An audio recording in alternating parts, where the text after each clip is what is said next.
Hi everyone, how's it going? My name is Bonnie Violet. I'm a trans femme, genderqueer, spiritual drag artist, digital chaplain. That's a lot to say. That's a lot. But you found yourself on the Trans Joy BOISE podcast, and I'm here with my co-host. I'm Pacey. I'm a trans, masc, non-binary, mental health and recovery advocate. So, Awesome. I'm glad that you found us. Yes, definitely. I hope you've been checking out our past episodes. We've been starting to hear from folks. And people might be curious, where do we watch this? Where do we listen to this? And right now, the best place to find it is on YouTube. You can subscribe and then you'll get notifications. Or you can kind of connect through it indirectly through like our Instagram and our Facebook accounts. We are working on getting it uploaded to be an audio podcast very soon. So keep an eye out for that. You'll be able to listen to it wherever you listen to podcasts. Yeah, sounds good. Awesome. So, okay, today we have an event tonight, and we kind of wanted to briefly touch on this. You'll be hearing about this after the event. So, the Supreme Court is hearing a case that is going to directly affect the trans community. They're hearing this probably as we speak right now. The case is called the United States versus Skrmetti, and Skrmetti is Tennessee's Attorney General. And he has placed a ban against transgender or trans youth's right to gender-affirming care. And this is being challenged by 3 families in Tennessee. And this is concerning because if this ban is upheld, then that'll set a legal precedent, and that could affect us, our right to get gender-affirming care, or any trans person's right to get gender-affirming care. And I'm really worried about it because this all seemed like something that was so out of the realm of possibility just a few weeks ago. Yeah. Just with, we knew that the right, I guess, doesn't like us. They don't like our right to even fucking exist at this point.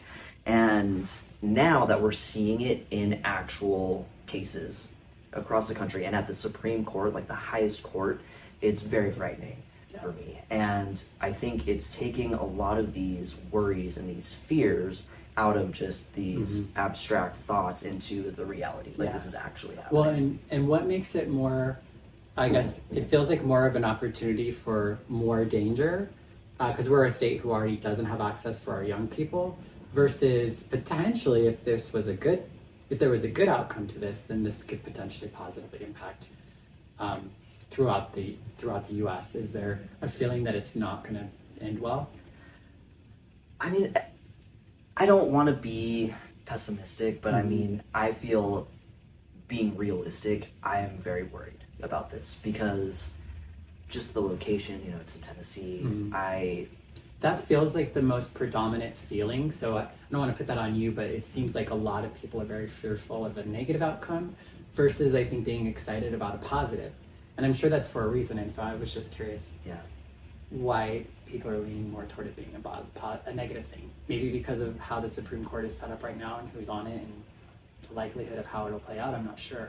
That's a really good point. And I think personally, and I feel like this is a general opinion, we'll say, it's everything that's happened. Yeah. So if you would have asked me, it's like this domino effect that's happening that was set into motion on November 5th, right? Yeah. I think that if you were to ask me what I thought was going to happen a month ago, I probably would have been a little bit more hopeful. A little more optimistic, yeah. But now things seem to be changing so quickly, and with all of these people that are coming in that were directly involved in Project 2025, and just how as soon as Trump has been elected, it's like this rhetoric is like, now, like, we're going to change it immediately. Right. And I think that this is just the beginning of the anti-trans legislation under Trump. I mean, we've already seen so much of like the anti-drag, all of these things, but this seems like that, but on a much larger scale. Yeah. And I know a lot of people are talking about that, it starts with the youth, but then it's going to potentially work out to where it'll potentially ban all trans and non-binary existence. I feel like I was talking about this with a barista at the Mm-hmm. Flying M last night, and I feel like they're kind of testing the waters right now, like with adolescents, with minors. And if they can get away with that, with banning this, because it's all coming down to parental rights and state authority. So the states want to be able to dictate what these kids can and cannot do, and that they have the right to make those decisions over the parents. Mm-hmm. But the Supreme Court hearing, their kind of the argument is it's a sex discrimination. Is that correct? Mm-hmm. That's kind of how the ACLU is going at it, and the three defendants. Is that what they are? The defendants. That they're like kind of claiming it as sex discrimination, and that's already been proven. Like that's not allowed already. Right. Exactly. Oh, I'm not one to talk about this stuff. No. But it's like it's like we have to. It's so wild because we kind of have to learn this stuff, because it is going to impact. And I think also like when you're trans and you're out in the community, I mean, we're like in kind of a leadership role and we're more visible. But I think every trans person probably ends up will get questions about this from family members or friends or coworkers or whatever. And so I definitely encourage folks to, to just learn a little bit more about it. We're going to have like a video of the live stream from the event tonight where the ACLU of Idaho lawyers will be explaining the hearing in a lot more detail and answering folks' questions. And so we'll put that in the description of this episode. So if you're interested in learning more that way, you can check it out there. But there's also lots of really great, we've been sharing a lot of really great stuff on our socials, as well as there's just a lot of, I think, great opportunity to learn. I'm still struggling with like saying it in a beautiful way, but I am coming to understand it a lot more just by being able to check out other people's socials and listen to interviews and that sort of thing too. That's a really good point. I thought that I was so well informed on these things until I really started to look into it a little bit more. Like when I was doing the interview for the Boise State volleyball thing, I realized how much I didn't know about these things, and it feels empowering to know about it because for the exact reasons that you mentioned. Now I can go and educate people that have no idea, and it's not that people should be looking this stuff up, like they don't know. You don't know if you don't know. And it really, I think, has been helpful to inform more people because I feel like so much of these things happen and a lot of the legislation is passed because we don't know that it's happening. Right. It's very like with the anti-drag stuff, it was very like, hey, this is this shiny, upsetting thing, look at this. And while we're all looking here, they like passed this anti-trans legislation.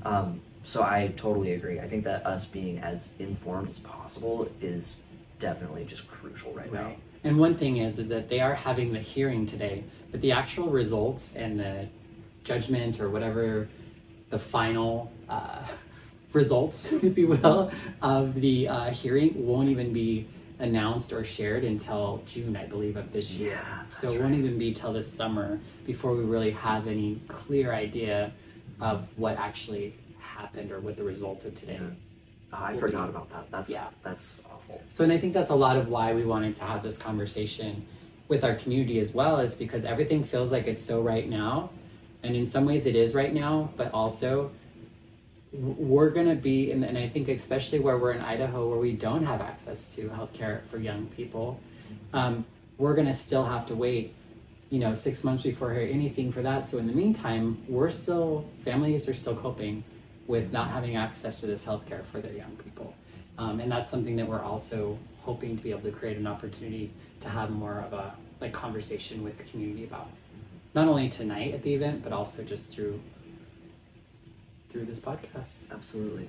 So one of the things that we did want to touch base on, which is related to the topic, is we did have a message on our socials earlier this week. So feel free, if you have questions or comments, do reach out to us on our socials.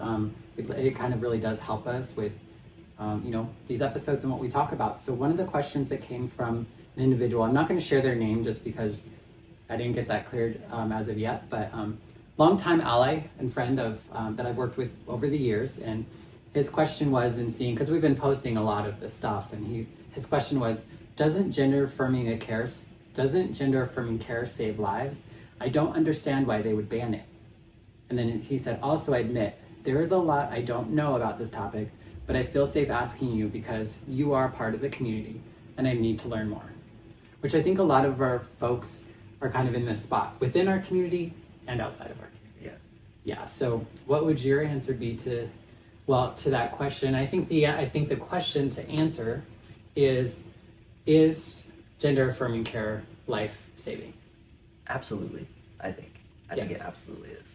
And I know a lot of the times we talk about like the suicide rates and which is devastating and tragic, and it is something that's significant. But one of the challenges I've always had with our advocacy and communication is that we're always talking about like the suicide as like the main loss of life, but we lose life in so many other ways, and gender affirming gives us life in so many other ways. Whether it helps us to feel better in our bodies, it helps us to appear more consumable for public safety, being in public. Those sorts of things are going to increase our life. They're going to help us have more joy, more happiness, and more success, which to me is life. You know how like in the ballroom scene and the drag scene, they're like, oh, that gave me life, and some of it is just about like, it lifted me up and it like, yeah, like, and it gave me some strength and I'm like, I'm ready to go, even if it's just, I'm going to go give you $1. but it's also, I think, like gender affirming care gives life in so many other ways too, and it's important for us to talk about our quality of life is like, maybe some of us aren't suicidal, but we are still losing our lives and we're losing opportunity to have more life within the lives that we're living. And I think that's something I'd love for us to be able to talk a little bit more about. It almost sometimes feels like it's a privilege that not everyone has access to, but I think it's something that maybe more people will relate to. Totally. This idea of like, are there things in my life that I don't get to do because of blah, blah, blah, blah. I don't know, but I've always felt like life, it is giving life, but it's giving life in so many different ways. I remember when I've had HIV for like 26 years now, which it was World AIDS Day earlier in the month, so I wore my little red ribbon. But I've been living with it for 26 years, and medication, or my life-affirming care, if you will, for HIV is something I've had to take my whole life. But when I was 21, when I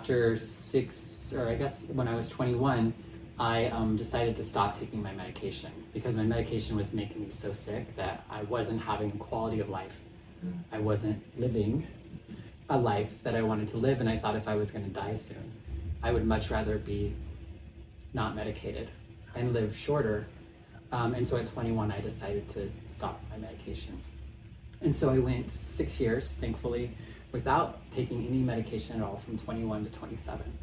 I went to the doctors, got my stuff checked regularly, but one of the things that was really important was I felt like that medication was really difficult for me because it was a constant reminder that I was dying, that I was sick, that I was a fuck up because I got HIV to begin with, all these sorts of things. And so at that time I was taking my pills and taking care of myself because I didn't want to die.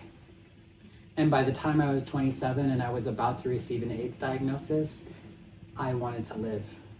And so once I started taking my medication, I began to live more, and I wanted more life. And I feel like gender affirming care is the same thing for me. Like, it helps me and affords me the opportunity for me to live and get my life, whether it's just being well enough to get a job or do the things that I need to do to take care of myself, or to be able to look in the mirror and like what I see,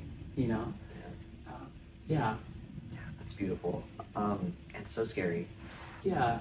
It stresses me out to think about you at that time. Yeah, well, I mean, things are so different now, but I was 21 too. I was just a baby in so many ways, and I was like, I don't know, it was a difficult time. I'm grateful that I got through it, and I think that's why I love getting older now. But yeah, it was definitely a difficult decision, but it was still a decision that I could make. Right. And these bans are taking that decision away from individuals, young people and their parents, and in some cases, and in some places, even adults, or it's just down the road at least. Yeah. I like that, it's taking away our autonomy, our right to choose if this is the life that we want. And I think that that's not only really powerful, but like you said, not everyone immediately knows that they want to, go through with transitioning or living this life, because it can be really difficult and scary. But that's still your right to choose that. Right.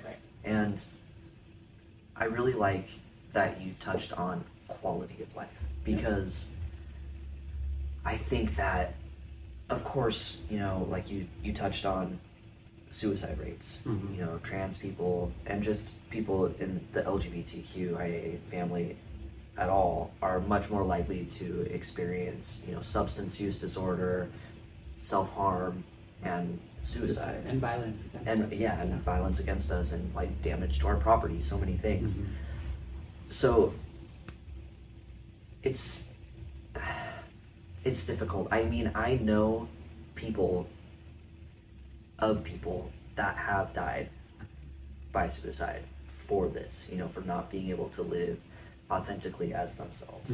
And I really worry about the kids right now, because one of the families that is involved in this case talks about it very candidly, about this gender affirming care is life-saving for our daughter.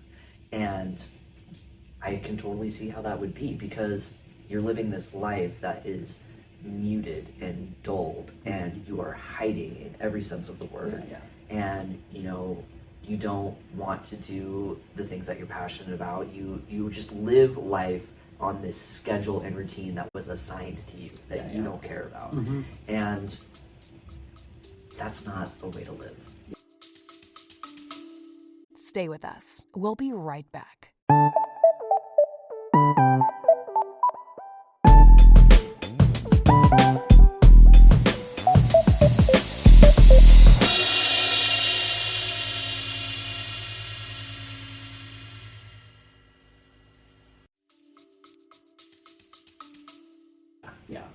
But I mean, and I think the thing of it is like there's so many non-trans and non-binary people, and even trans and non-binary people, that have access to other kinds of medical interventions, or even things to help them enjoy life better, whether it's getting plastic surgeries, or or like there are a lot of men, cisgendered men, straight and gay alike, who take testosterone like on a regular basis, because it helps affirm their gender. Like they might not call it that, but basically it does. It helps with their libido, which quote unquote not manhood, but a lot of people equate it to manhood.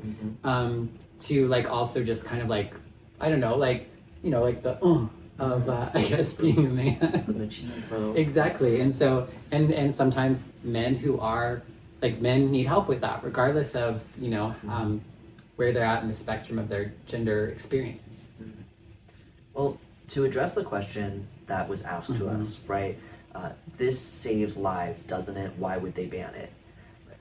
Good question. They don't care, ultimately, because of what you're saying. Because in the legal documentation for this case, it says, and I can post a picture of it because I have a picture of it, that this only pertains to trans kids, basically. So, like, if there was a teenager who was assigned male at birth, he could be prescribed testosterone for a gender affirming identity.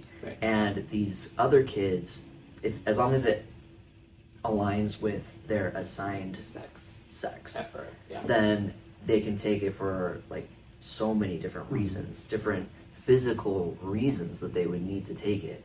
But trans kids can't.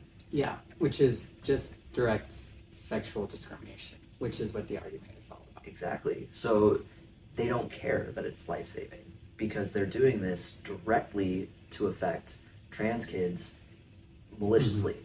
And there's no medical proof that says that there should be some sort of different experience for, say, someone assigned male at birth or female at birth for this medication. You know what I mean? There's not a distinction that like it doesn't work. You know what I mean? Like it's so it's totally like discrimination. Yeah. Because all the medical, I know you did a clip about it earlier in the week, but all the medical people are like, this is life-saving, life-affirming, necessary healthcare for young people to have access to. Exactly. Yeah. Really prestigious medical organizations, have stated that this saves lives, that this is critical for trans kids, for their well-being, for their mental and physical well-being. So, and what is gender-affirming care for young people? What could that look like? Hormone blockers, puberty blockers. And what does that do? That will delay or just kind of pause, prevent, their assigned sex puberty. Right. So that way, like, if there is an assigned male at birth, trans kid, and they take the puberty blockers in time, they won't go through a male puberty. Right, so they won't be a chick like me who sounds like a man. Yeah. No, but but that's a lot of like the people. People are afraid of that, and it's like no. And actually, a lot of the reason why they do that is so that they could wait until later to make that decision of whether or not I am in fact a trans person, and want to live as a trans woman or non-binary person who is on hormones or whatever, and so. The puberty blockers are typically all that's really given to young people in the beginning, again, just to kind of delay the process, which doesn't cause any sort of physical harm or damage. It just allows people to give them a little bit more time to get their mind together, to grow up, and then to be able to make that decision at a later date. There are times when kids may start hormones a little bit younger, but typically there's not surgeries happening. A lot of the time gender-affirming care is just calling people by their name that they want to be called by, seeing them as the gender that they're expressing for themselves, whether it's at the doctor's office or at school or at home. And so it's also mental health care, being able to access health care to kind of help people cope with being a trans person. Not the fact that being trans is a problem or a bad thing, or that's really worth coping with, like something to cope with. It's really more so about dealing with how the rest of the world is treating us because of our transness and the obstacles and that is coming along with us. So even those sorts of situations, people won't have access to begin to talk about and explore and even just question a lot of things about themselves that could in some, who knows what the result of that could be. It's just wild because the puberty blockers are such a great answer to this, because there are so many people that are saying, like one of the most ridiculous conspiracies right now. Yeah, we're like, they're going to school and they're getting sex changes. Oh my it's God. like, okay. All right. Right, I wish, It's right? ridiculous. But yeah, so this seems like the perfect answer, right? Like it's nothing permanent and it's just giving them time to really decide if this is what they want. And it's So like you said, it's not about that. It's like not. the people that are against this just do not want trans people, period. exactly. Like that's what it's about. It's hate, disgust, lack of understanding, lack of compassion that is blocking them from, supporting and loving a fellow human being who is having a different experience than they are. Exactly. They might not understand, but why do you have to understand somebody to have compassion for them? Especially a lot of these folks claim to be like spiritual people Yeah. who care about one another and blah, blah, blah. And it's like, do you? It's just so confusing as to how we all became such a major talking point in politics. Yeah. And I know it's a joke amongst a lot of, like, you see a lot of these trolls online, right? These right-wing trolls, and they joke about the suicide rates. It's funny to them, and There's nothing funny about it. We just spent a weekend at a drag show for, suicide prevention. Exactly. Yeah, it's not a joke. When we think about how many people, I've lost close to 13 people in my life to suicide. oh my gosh, yeah, me too. Yeah. I keep a list on my phone, and I just it's too much. Yeah, well, and I, again, kind of going back to the HIV thing, I was diagnosed with HIV as a teenager, and I was under the impression that I would lose a lot of people to HIV and AIDS, and that hasn't been my experience. Like, I've lost more friends for being trans or non-binary or gay or lesbian or queer, you know, and then either dealing with substance use, and or then, you know, sometimes suicide is unclear if it's an overdose or a suicide, but I think oftentimes they could be one and the same to some degree. But I agree. I think, you know, I've stopped going to funerals at this point. I've been to too many, and the vast majority of the funerals that I've attended, or just the people that have died, have been from suicide or an overdose, like you said. And like, there's a lot of gray area between like where one ends and one begins sometimes, and it's really affected me as a person. Breaks my heart a little. It's I mean, I look back on the person I was, and I'm not trying to make this about myself really, but it's like, it changes you just being surrounded by that much grief and loss. So now I'm really passionate about trying to prevent that in any way that I can. So when we see things like this happening on such a high level in our country at the Supreme Court, where this is going to potentially cause a lot of grief and suffering, I just am at a loss. I'm not sure really what to do moving forward. And yet that's something that we have to do, because it's one of the biggest like health concerns for our community. Oh, absolutely. You know, and so it's just like you have like breast awareness for women. You have like, as certain people get to certain ages, you screen for this, that, or the other. And I know there's a lot of stigma around suicide, and there's a lot of question of why it happens, and you know, like, could I have done something or whatever, that we do similarly like with cancer and other things, but it does feel a little bit more, oftentimes it's like you're blaming that person, or it's about not being strong enough, or this, that, or the other. But at the end of the day, it's just another thing that takes our life, you know? And it's something that takes a lot of our lives, and we have to fight like hell to create a world and have access to the healthcare that we need to address these things, so that we can continue to live and survive just as much as any of our other fellow humans that may not be a part of our specific community. Yeah, I agree completely. It's been really positive to see the community start to come together just in the last couple weeks, really. And I'm hoping that it will continue to do so, because in the next few years, at least, you know, we're really going to need to rely on each other and look past our differences and the cliques and whatever, because we're family. Right. Well, and I think one of the things I wanted to bring up as well too, you know, we talked a little bit last week about the extreme of like excited to live as a trans person and be freaking scared about living as a trans person. And I think, you know, we're talking about like suicide and end of life, as well as like getting life, but there's a lot of that in between. There's a lot of a spectrum. There is gray area where harm can be done, and I think some of it is around harm reduction. You know, what can we do to reduce the harm in our community? And that's really a lot of what we're trying to do, and just trying to create community opportunities for us to connect, whether it's online or in person or whatever. So I mean, all of that stuff begins to be harm reductive.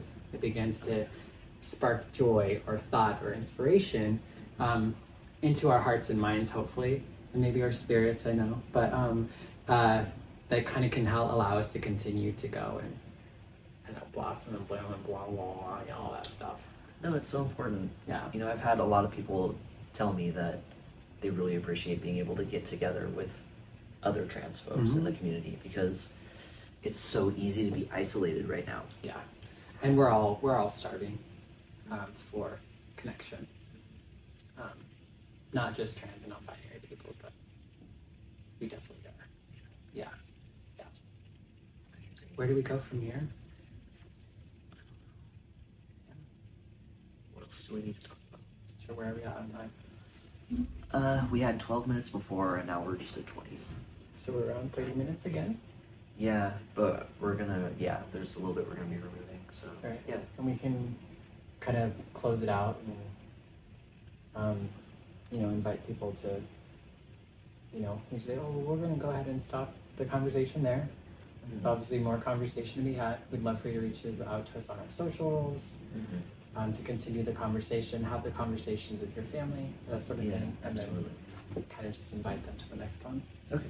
Yeah. Want to kick us off? Yeah. Okay. All right. Well, we've run out of time for today. We've had a great conversation, and we're really only kind of just getting started. But we'd really encourage you all to continue to have these conversations either with us on socials or coming out to events that we're at, talking with your family members, your church members, your work members, or whatever. We just would encourage you to continue the conversations and to continue to check out our podcast. We're shooting to have a podcast come out once a week. We haven't landed on a specific day yet, but just keep an eye out. If you subscribe and follow us, you'll be the first ones to know. Absolutely. And we will keep you updated on what happens at the town hall meeting tonight with the Skrmetti case. And yeah, I think that's it. All right. See you next time. Take care. Bye-bye.